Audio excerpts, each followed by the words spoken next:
ચૈત્ર સુદ 14 છે, સોમવાર છે, 22/4/2024 વર્ષ છે.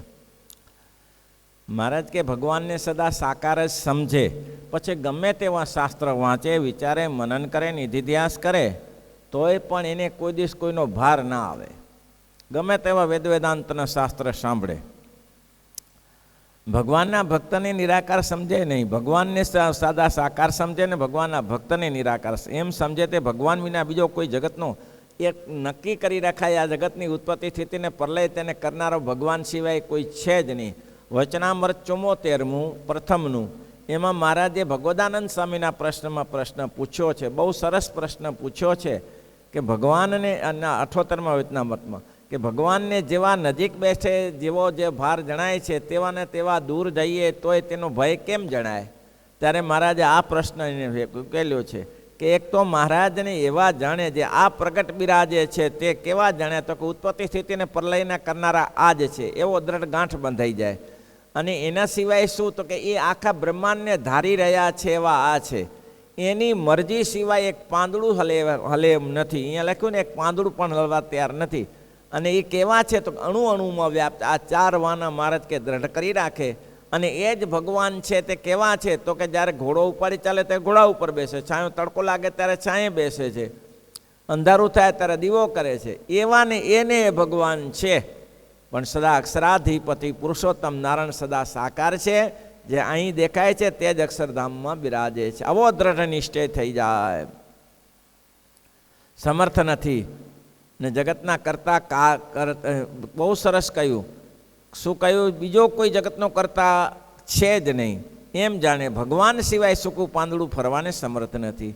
એવી જેને ભગવાનને સાકારપણાને દ્રઢ થઈ હોય, દ્રઢ પ્રીતિથી થઈ હોય, અને જેવો તેવો હોય તે અમને ગમે છે.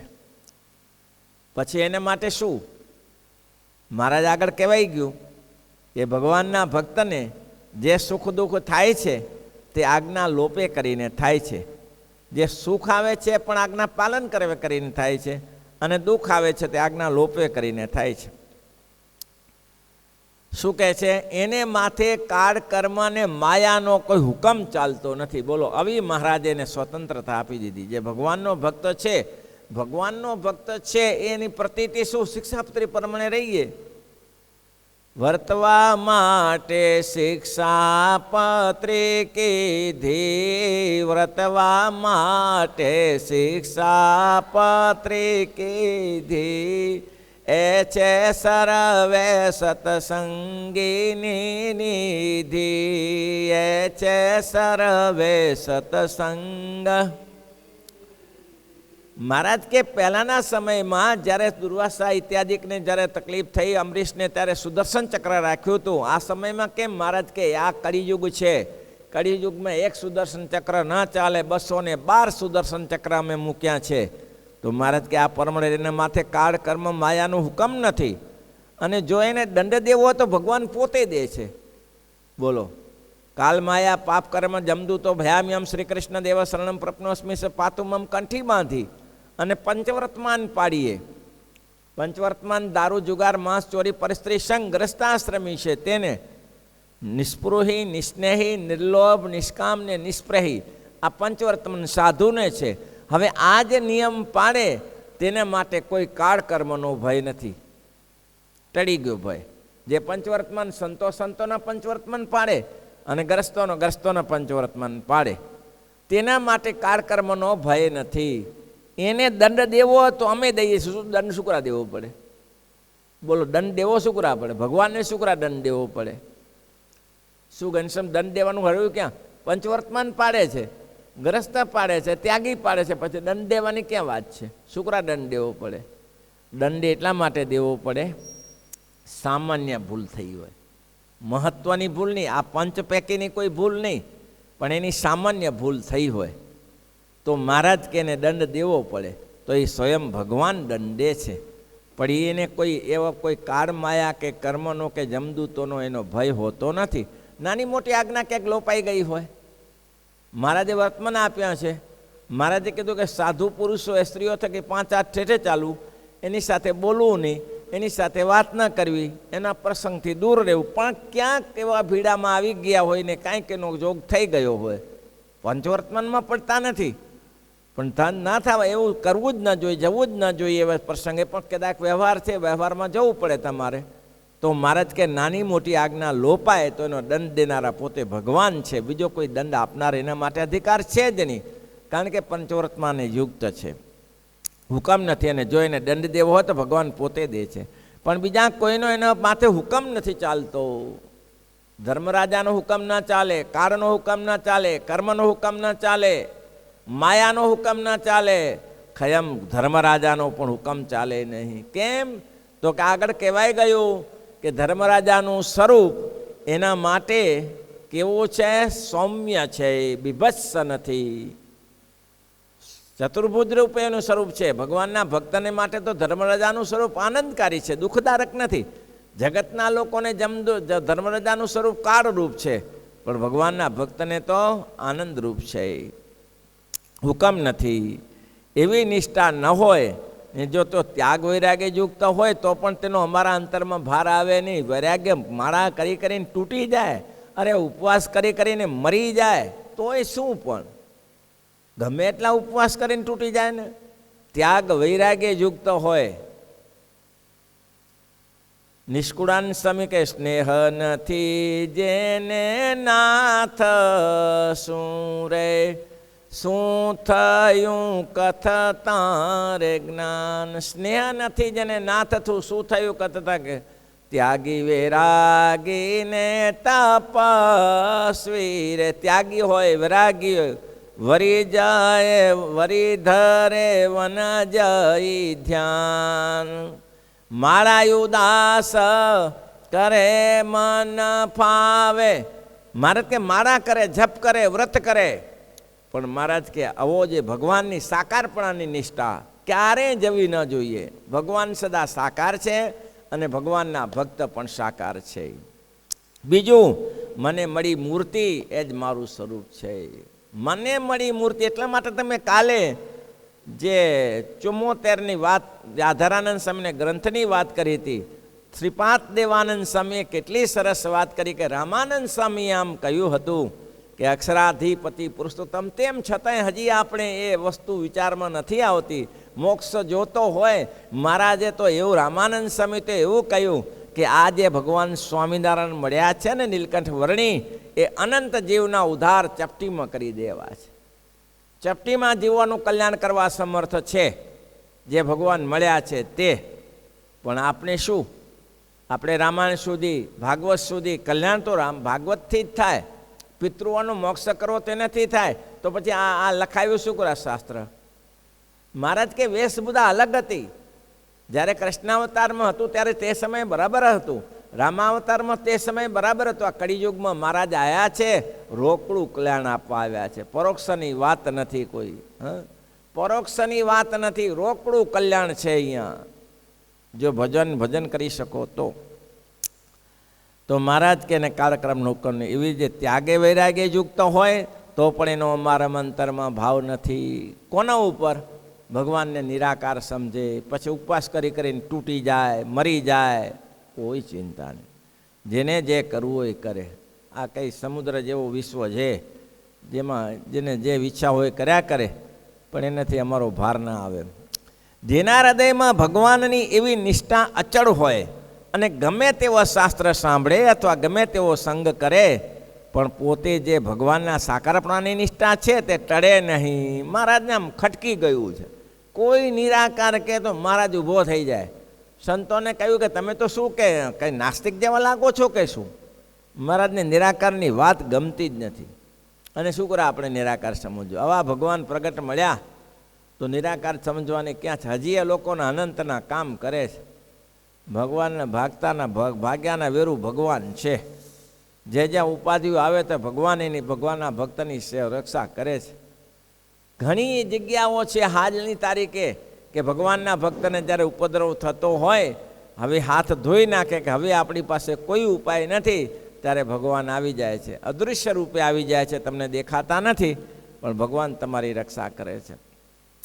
મહારાજ કે તેનો સંગ કરે પણ તે પોતે જ સાકારપણાની નિષ્ઠા ટળે નહીં. ગમે તેવા શાસ્ત્ર વાંચે, ગમે તેવાનો સંગ કરે, તારે એમ કહી દે કે મૂર્ખ છે, બુદ્ધિહીન છે, એને આ વાસ્તુની સમજણ જ નથી.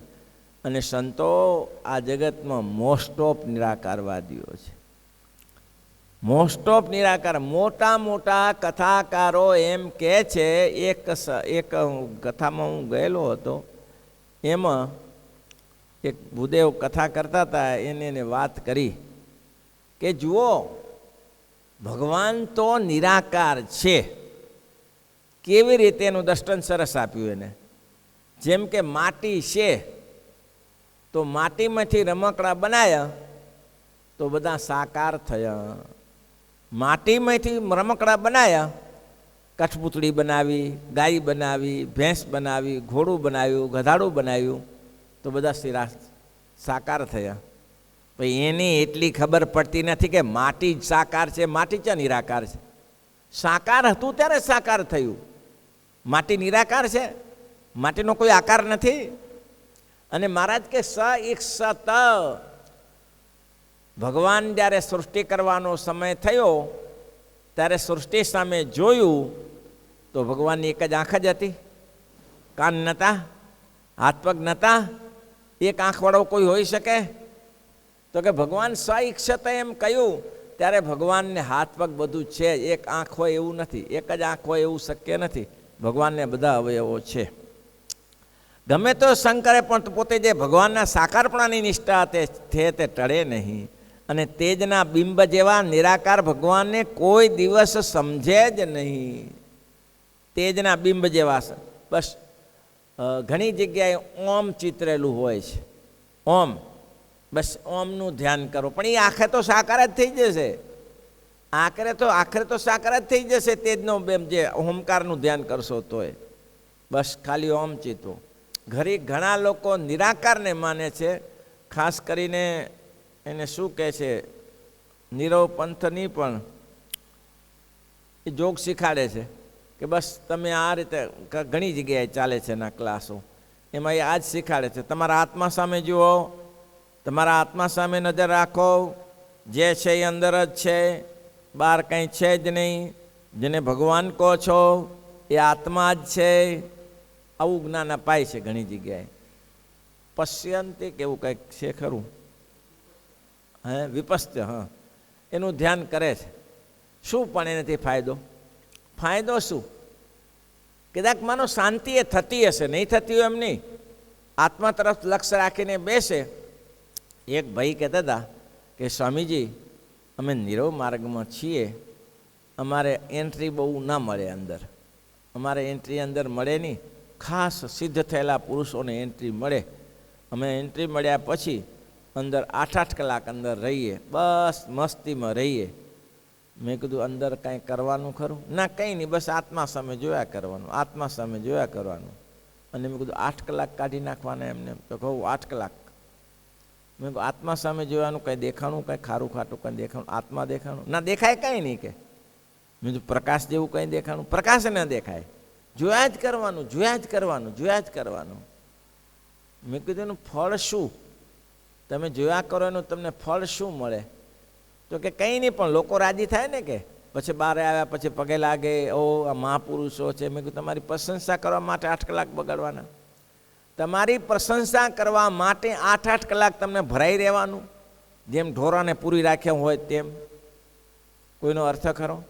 ભગવાનની મૂર્તિ 8 કલાક બેસો, અડધી કલાક ધ્યાન કરો, પણ મહારાજની મૂર્તિને મહારાજ કે સદા સાકાર મૂર્તિનું ધ્યાન કરવું. એટલા માટે તો મહારાજે કહ્યું કે તમે આ પૃથ્વી ઉપર છો તો તમને ગમે મૂર્તિ નક્કી કરી રાખવાની ધ્યાન કરવામાં. આ સંપ્રદાયમાં ઘણી મૂર્તિઓ છે, ચારે બાજુ મૂર્તિઓ તો છે ને. અમદાવાદમાં 2 ઘનશ્યામ મહારાજની મૂર્તિ છે, નાના દેવ છે. કે તમે જે તમારા ઈષ્ટદેવની મૂર્તિ નક્કી કરી રાખવાની.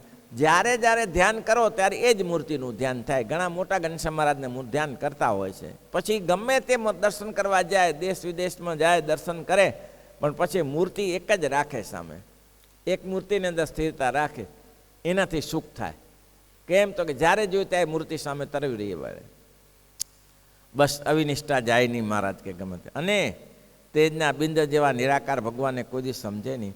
એવી નિષ્ઠાવાળો જે સંત છે તેના પગની રજને તો અમે માથે ચડાવીએ છીએ.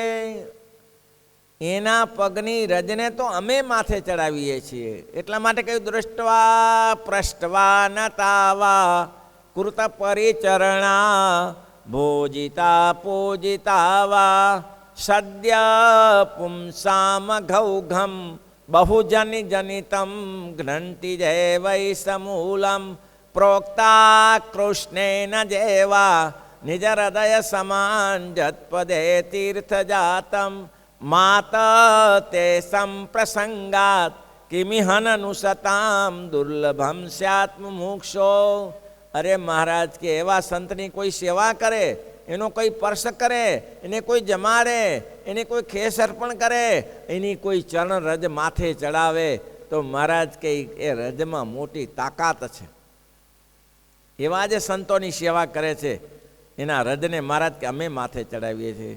એને દુખવતા થકા મનમાં બીએ છીએ, એને દુખવતા થકા બીએ છીએ. અને મહારાજ કે અમારો સ્વભાવ એવો છે, કોઈ સંતને દુખવ્યો હોય તો એને કંઈક આપીને રાજી થઈએ કે ખોટું દુખાણો હોય ભાઈ, એવો અમારો સ્વભાવ છે.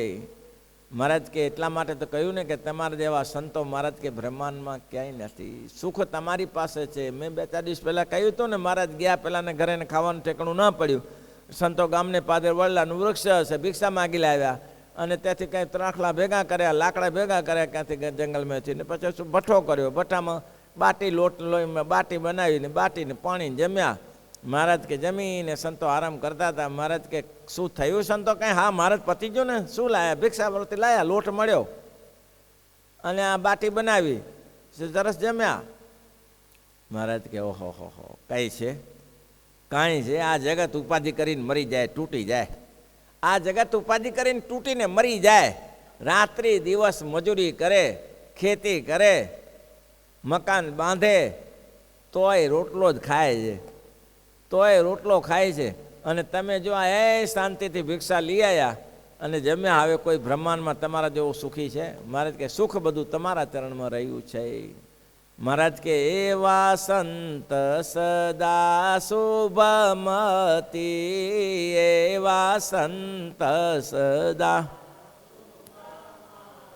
એ જગત દોષ નહીં જે મારતી, જગત દોષ નહીં જેમાં તે સૌને આપે હિત ઉપદેશ, સૌને આપે દેશ. એવા સંતને નામ શીશ, એવા સંતને. કારણ કે એનામાં ગુણ પડ્યા છે. સંશય હરતાને કલ્યાણ કરતા, સંશય હરતાને કલ્યાણ. વળી વેદ પુરાણ નાવેતા, વળી વેદ પુરાણ નાવે. આ કોમળ વાણી વાચાળ વિશેષ, કોમળ વાણી વાચા. એવા સંતને નામ શીશ, એવા સંતને. આજના ચેપ્ટરમાં કોઈ હિસ્ટોરિકલ વાત નથી. આજે જે મેં ભગવાનની કથા કરી એમાં કોઈ હિસ્ટોરિકલ વાત નથી, પણ એક વાત સિદ્ધ કરવાની છે. જેવા પ્રગટ ભગવાન અહીંયા અત્યારે મનુષ્યાકારે વિરાજે છે અને એના જે સંતો અને ભક્તો આ પૃથ્વી ઉપર જે મનુષ્યાકારે વિરાજે છે, એવું આત્યંતિક પ્રલય થાય છે ત્યારે બધું નાશ થઈ જાય છે. ત્યારે ભગવાનના ધામમાં, અક્ષરધામમાં આ પુરુષોત્તમ નારાયણ એ પ્રગટ બિરાજે છે અને એના મુક્ત પણ પ્રગટ બિરાજે છે. આ વાત દૃઢ કરવા માટે અને એને ક્યારે પણ એવું વિચારે નહીં કે ભગવાનના તેજના બિંબ જેવા છે, એવું નિરાકારપણાનું ભાર રહે નહીં. અને ભગવાન સિવાય કોઈને કાળ કર્મને કરતા માને નહીં. અને મહારાજ કે જે ભગવાનને કરતા માને, કાળ કર્મને કરતા ના માને મહારાજ કે એના ઉપર કોઈનો દંડ ચાલતો નથી. એને અમે ભૂલ કરે તો ને દંડ દેવા અમે બેઠા છીએ. એની ભૂલને અમે દુઃખ અમે આપીશું ને દંડ સુધારીશું, પણ એના સિવાય કાળ કર્મનો ભાવ નથી. કોઈ કાળનું કામ નથી, કોઈ માયાનું કામ નથી, કોઈ કર્મનું કામ નથી. કોઈ એને ભય આપી શકતા નથી. એની જવાબદારી મહારાજ કે અમારી છે. રાજાને ત્યાં કુંવરી પરણી કોઈ રાજાએ પસંદ કરી અને પછી રાજાના રાજમાં ગઈ. એ રાણી છે. એ રાણી છે, જેવું રાજાનું રાજ તેવું રાણીનું રાજ છે. પછી એને કોઈ ભય ના આપી શકે. રાજકુંવરને કે નાની મોટી ભૂલ કરી હોય તો રાજા જ દંડ આપે, બીજો કોઈ દંડ ના આપે. રાજાની રાણી છે, ભૂકા કાઢી નાખે કોઈને. તેમ મહારાજ કે અહીંયા સાકારપણાની નિષ્ઠા દ્રઢ કરવા માટે મહારાજે આટલી પ્રતીતિ કરાવી છે. મહારાજ કે ગમે તેમાં શાસ્ત્ર વાંચે, વેદ વેદાંત વાંચે, અરે મહારાજ કે ગમે તેનો સંગ કરે, પણ આ નિષ્ઠા જાય નહીં. અને એવા જે સંત છે તેની ચરણરજ લઈને અમે માથે ચડાવીએ છીએ. વાહ વાહ વાહ, ધન્યવાદ છે. શ્રીપતિ